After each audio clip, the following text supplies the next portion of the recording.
Azam Part 115. Azam Part 163. I beg your pardon, please. And the question was, the point of difference, was India a nation or two nations? Was India a single nation or two nations? Was Islam merely a religious minority, or were Muslim in those areas in which they were in a majority to have and to hold special political rights and responsibilities? The Congress attitude seemed to us doctrinaire and unrealistic.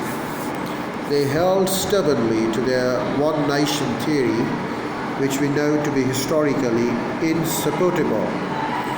We maintained that before the coming of the British Raj, the various regions of Indian subcontinent had never been one country, that the Raj had created an artificial and transient unity, and that when the Raj went, that unity could not be preserved, and the diverse peoples with their profound and racial and religious differences could not remain fellow sleepers of all time, but they would awake and go their separate ways. However close, therefore, we might come to the agreement on points of detail, this ultimate disagreement on the principle could not be bridged.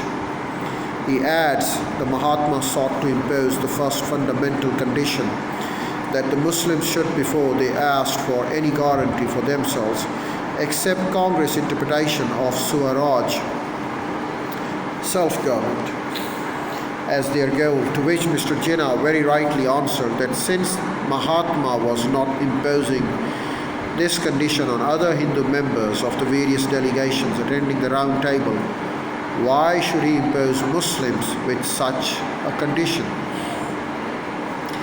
Here was another heavy handicap. Jinnah then further argued, our conditions were the same throughout. Very few powers at the center, except in respect of the defense, external affairs, all other powers to be transferred, and especially to those to the provinces, which there were Muslim majorities, the Punjab, Bengal, Sindh, Balochistan, the northern frontier, west frontier province. We were adamant because we knew that the majority of the Muslims who lived in Bengal and Punjab were adamant, to which the Aga Khan adds, Mahatma Gandhi fully recognized the importance of having us in his camp.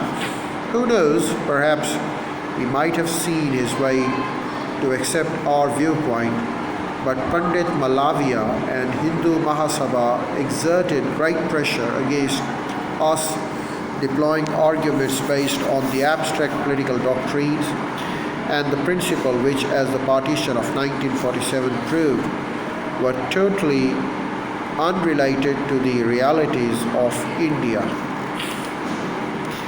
As time wore on, such hair-splitting became finer and finer, the arguments more and more abstract. A nation could not hand over the unspecified powers to its provinces. There was no constitutional way of putting a limit on the devices by which a majority could be turned into a minority.